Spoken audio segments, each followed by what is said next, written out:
On a Tuesday morning in October of 1985 in McLean County, Illinois, a man named Dale Morrow drove his two-tone Chevy pickup past Roy Caldwell's farm for what turned out to be the last time. Dale had farmed that road for 30 years. He had driven past Roy's 120 acres every single day for 3 decades, and for most of those years he had done it the way a successful man drives past something small. Without looking, without thinking about it, because small things do not require your attention when you are managing something large. But this particular Tuesday morning in October of 1985, Dale was not managing something large anymore. He was driving to a meeting at the First National Bank in Bloomington that he had been putting off for 2 weeks. The meeting was about the $612,000 he owed the bank on land purchases and equipment financing. From the years when everything had seemed to be going in one direction, and that direction was up. Those years were over. Corn had fallen to $1.94 a bushel. Interest rates had been at 18% in 1981 and were still above 12%. The land Dale had bought at $2,800 an acre in 1978 was appraising at $1,100. The bank had been patient for 2 years. They were done being patient. Dale passed Roy's farm at 7:40 in the morning.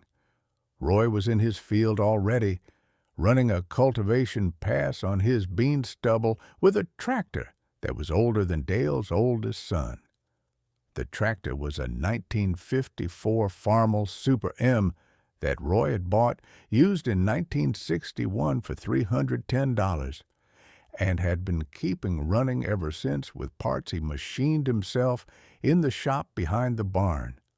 Dale did not look at the tractor. He did not look at Roy.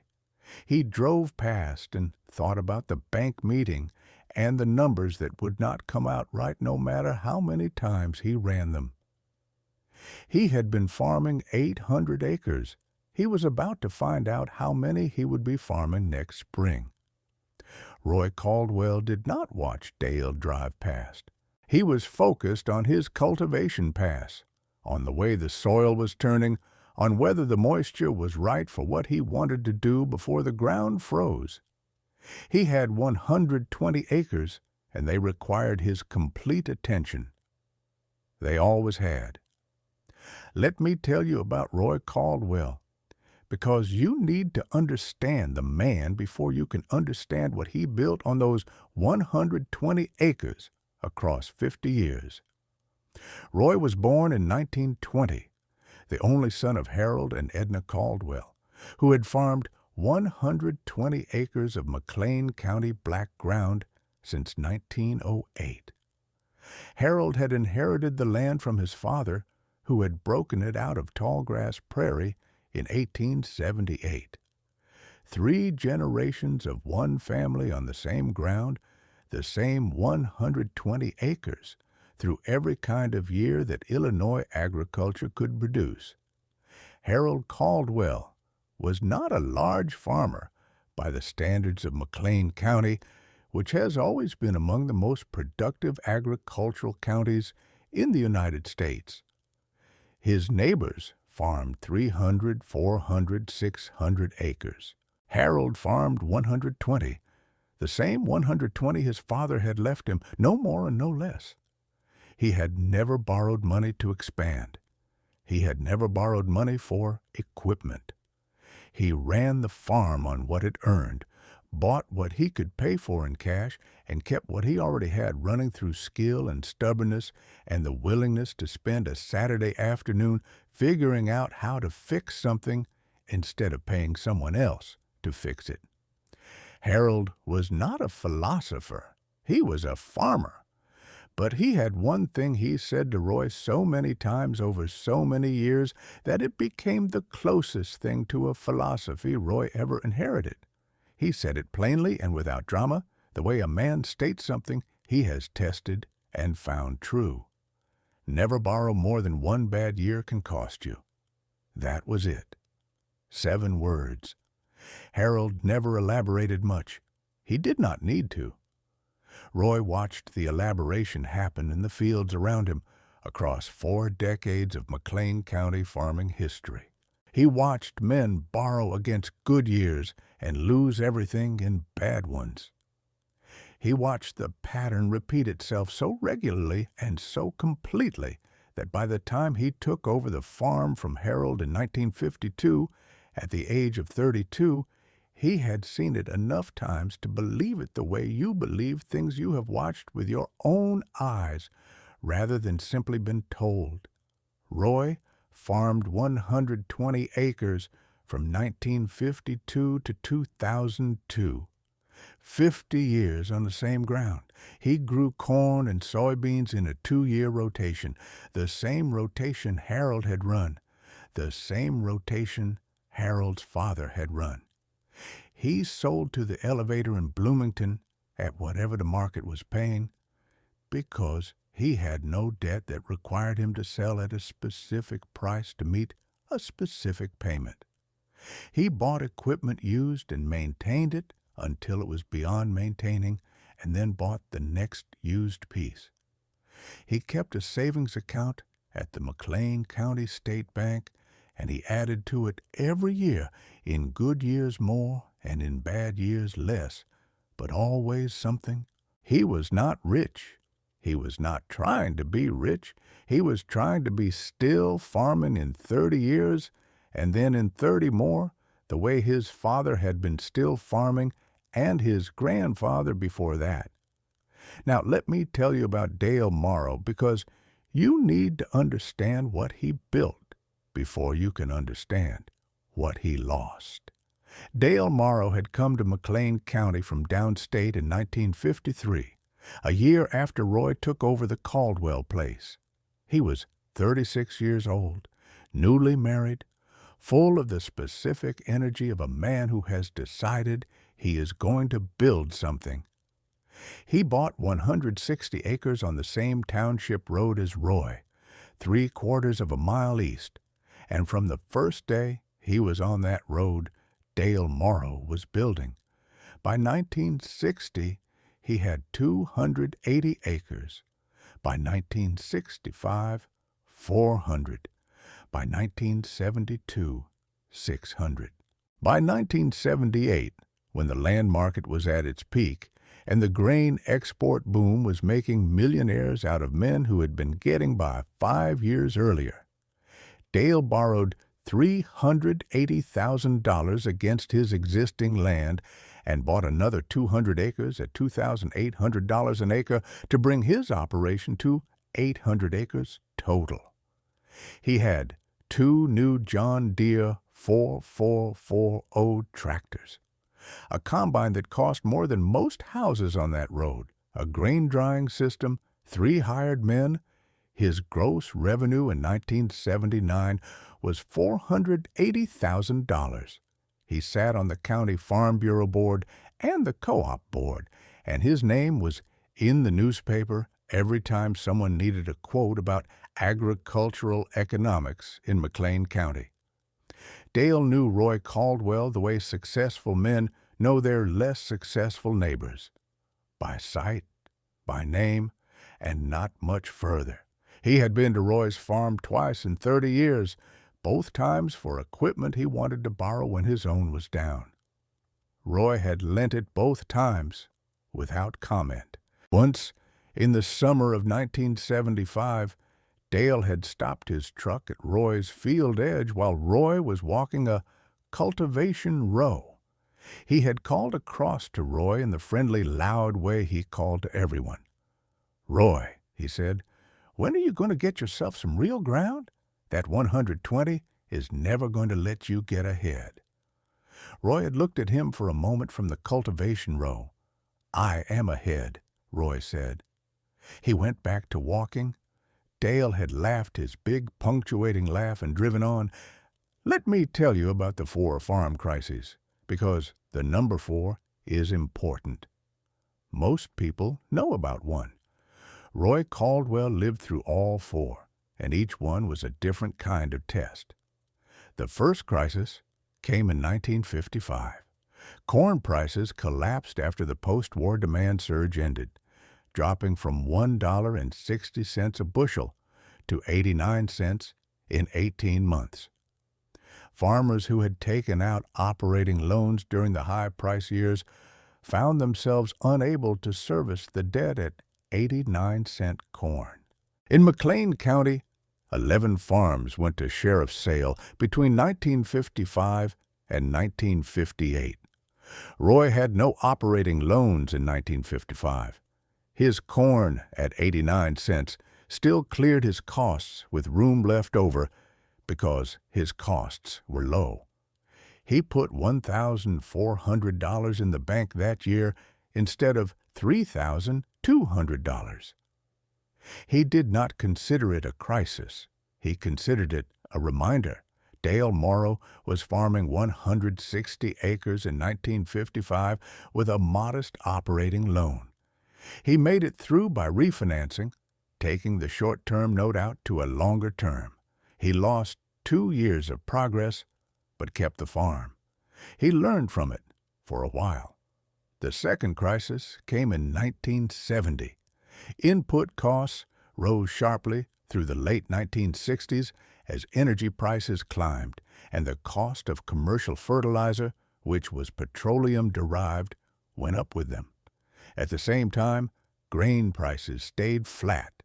The margin between what corn cost to grow and what it sold for narrowed until some farms were breaking even and others were going backward. Roy had been building his soil organic matter for 18 years by 1970, using cover crops and manure from the small cattle operation he kept specifically to produce the fertility his fields needed. His fertilizer costs in 1970 were $4,800. The county average for a farm his size was $9,200. He was not indifferent to the input cost squeeze. He was just less squeezed than most.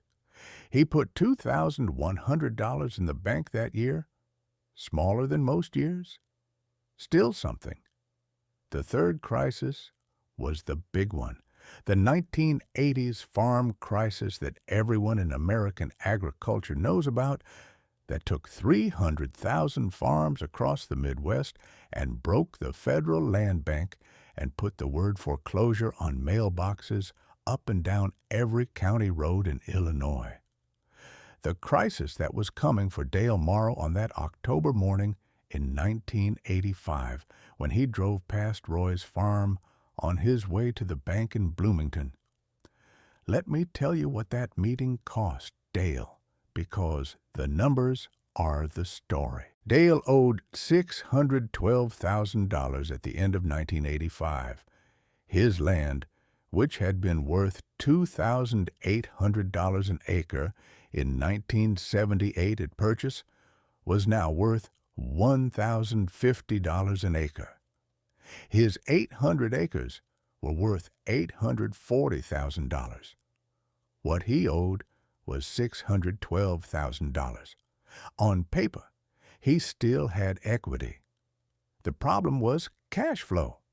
At corn prices of $1.94 a bushel, with input costs and equipment payments and interest at 12%, Dale's 800-acre operation was losing $47,000 a year. Every year he kept farming, he went deeper.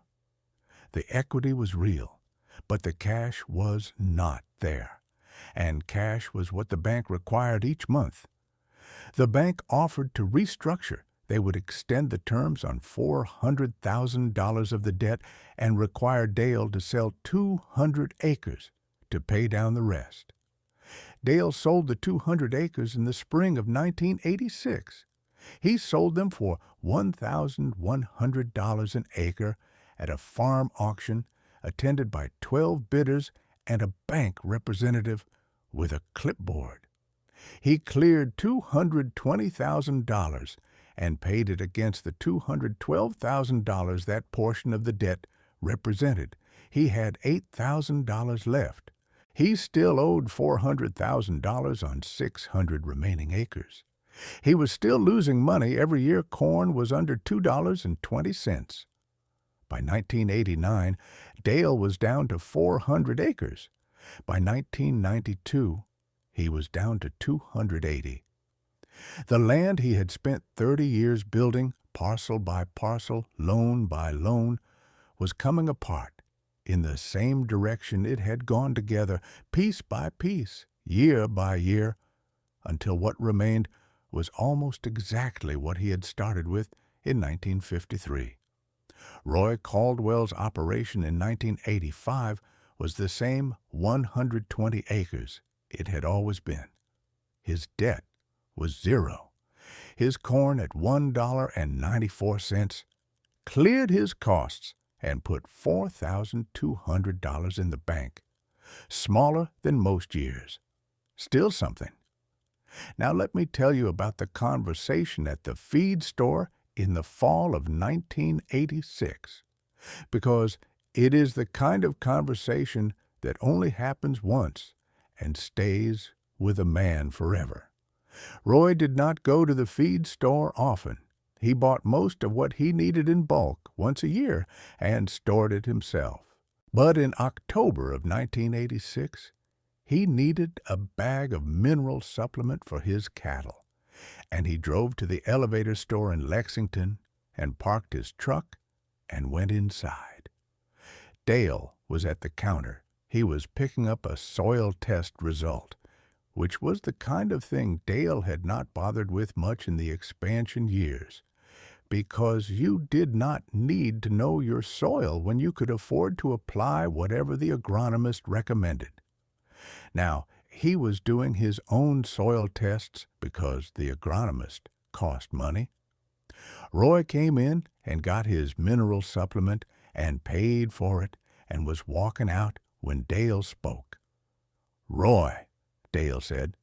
He did not say it loud the way he used to say everything. He said it the way a man says a name when he is not sure he deserves the attention he is asking for. Roy stopped. "How do you do it?" Dale asked. He had his soil test results in his hand, and he looked at them and then at Roy. "I have been watching you farm that 120 for 30 years. You never expanded. You never bought the new equipment. You never did anything I thought you should be doing." He paused. "And you are still there?" Roy looked at him for a moment. Dale looked older than his years. The big laugh was gone. In its place was something quieter and more honest. "I do what my father taught me," Roy said. "Nothing more complicated than that. Your father farmed 120 acres, too." "Same 120. Roy picked up his bag.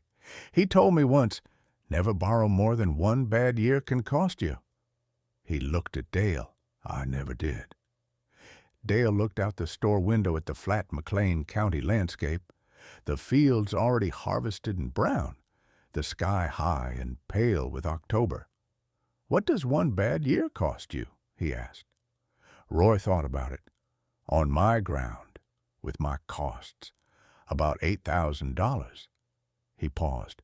"So I never owed more than $8,000, which meant I never owed anything, because I could always pay that out of savings if I had to."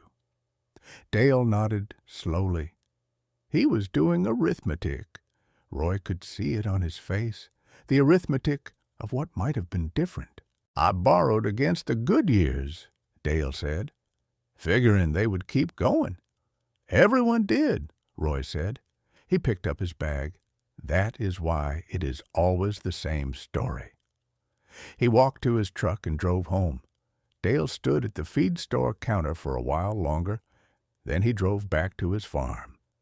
If you want to know what Roy Caldwell did when his neighbor's land went to auction, and what he said when the auctioneer called the parcel that bordered his own fence line, subscribe to The Honest Farmer and tell me in the comments where you are watching from. Tell me if there is a farm in your family that survived something that took everyone else. Roy did not attend many auctions. He did not enjoy them. They were not celebrations. They were the end of something someone had spent years building, and Roy had enough respect for that to stay away when the ending belonged to a stranger. But in the spring of 1987, a 40-acre parcel along his east fence line went to auction as part of Dale Morrow's debt restructuring. Roy had farmed alongside that ground for 34 years. He knew its drainage, its soil type, how it responded in a wet spring, and how it held up in a dry one. He knew it the way you know the ground you have looked at across a fence line for 3 decades. He drove to the auction in Lexington on a Saturday morning in April. He sat in the 3rd row. He had a cashier's check in his shirt pocket for $46,200, which was what he had determined the ground was worth at current prices on its yield history, and not $1 more. The bidding started at $700 an acre. It went to $900, then $950, then $1,000. Roy raised his hand at $1,000. Someone came back at $1,050. Roy shook his head. The parcel sold to a farmer from the next county for $1,050 an acre, $42,000 total. Roy drove home. He put the cashier's check back in the fireproof box under the bed where he kept his important documents. He went back to work. He was not disappointed. He had not needed that ground. He had wanted it because it was good ground adjacent to his own, and because the price might have been right.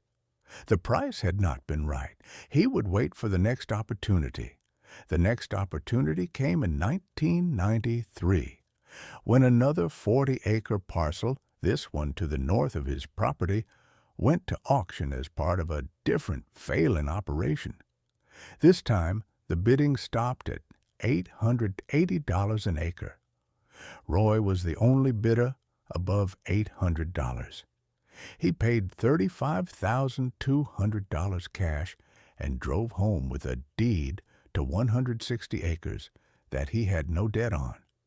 He planted it to corn that spring. Let me tell you about the 4th crisis, because it is the one people forget, and it is the one that proved Roy's father's rule across the longest possible span. The 4th crisis came in the late 1990s and early 2000s, a combination of low commodity prices driven by oversupply and the aftermath of the Asian financial crisis of 1997, cutting export demand. Corn fell to $1.63 a bushel in 1999, the lowest inflation-adjusted price in decades. Farmers who had rebuilt their operations after the 1980s crisis, who had expanded again during the decent years of the early 1990s, found themselves in the same position they had been in 15 years earlier. Different loans, same math. Dale Morrow was farming 280 acres by 1999. He had rebuilt from the bottom in the early 1990s.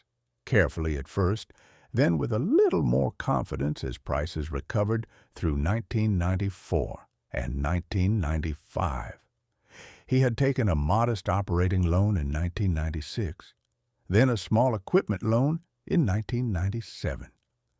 By 1999, he owed $87,000, and corn was $1.63. He drove past Roy's farm in the spring of 1999 and slowed down. Roy was in the field with his tractor. Roy was always in the field with his tractor. 46 years Roy had been in that field. He was 79 years old, and he was still running his own cultivation passes at the start of the season. Dale pulled into the farm lane. Roy shut the tractor off when he saw Dale get out of the truck. He climbed down and walked over. They had talked maybe 6 times since the feed store in 1986. not unfriendly, just not often. Their lives had been heading in different directions even when they lived half a mile apart. "Roy," Dale said. He had his hat in his hands, turning it slowly the way men do when they are not sure how to start what they came to say. "I wanted to ask you something." Roy waited. Dale looked out at Roy's fields. The 160 acres now, the original 120 plus the 40 he had bought in 1993, flat and well-tended and modest, and completely, permanently, absolutely debt-free. "I have been farming this road since 1953, Dale said. "I have been in and out of debt my whole career. Every time prices got good, I borrowed more. Every time prices fell, I had to sell something or restructure something." He paused. "You have been on that 120, he corrected himself, that 160 the whole time. Same ground, no debt." He looked at Roy. "How many bad years have you had?" Roy thought about it. "In 50 years? 1. Maybe 2 where I put less in the bank than I took out." He looked at his field. 1974 was hard. 1983 was hard. But I had savings both times and no payments to make, so I came through." Dale nodded.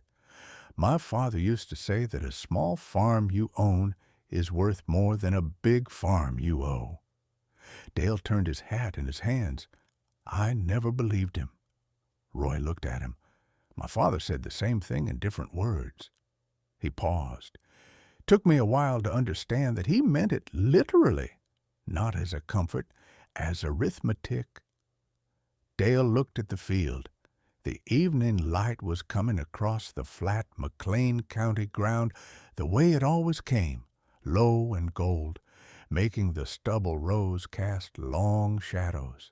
It was the kind of light that made even ordinary ground look like something worth keeping. "I owe $87,000, Dale said, "on 280 acres that are worth about $310,000 at current prices." He shook his head. "At $1.63 corn, I cannot service it and come out ahead. Same problem I had in 1985. Same problem I had in 1992. He looked at Roy. "Do you think I will ever stop making this same mistake?"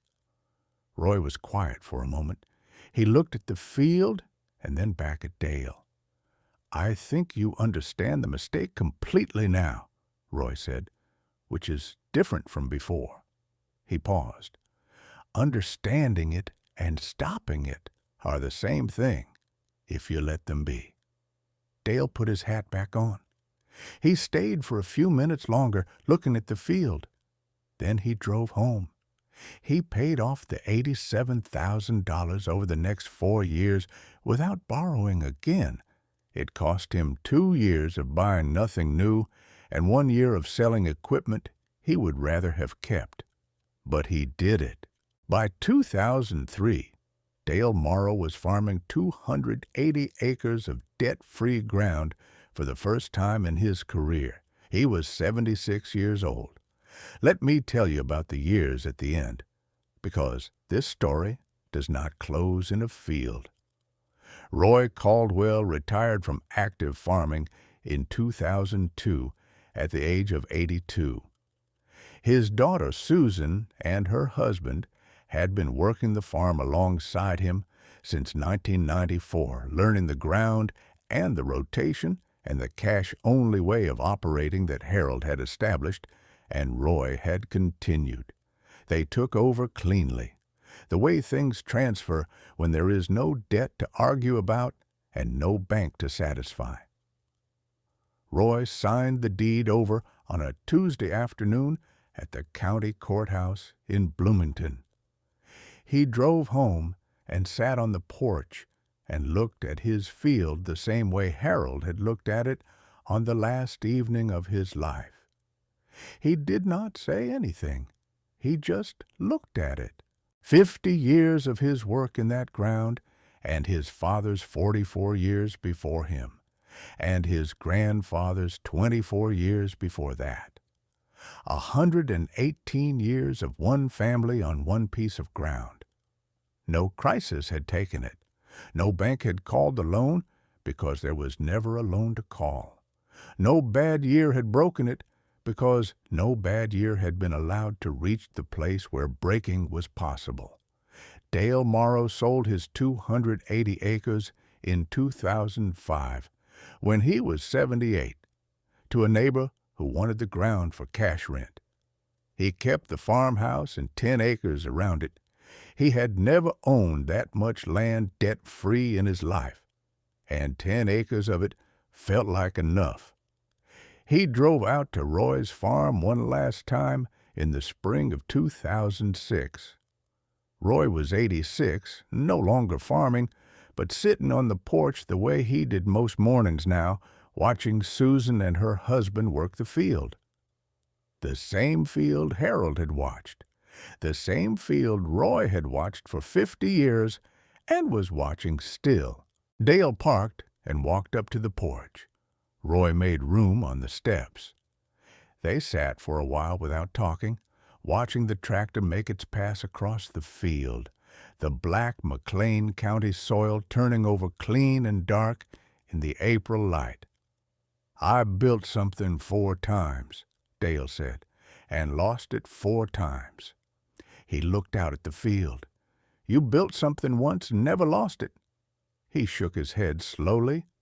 "I kept thinking bigger was the answer. Every time prices went up, I thought this time it will hold." He paused. It never held. Roy looked at the tractor moving down the field.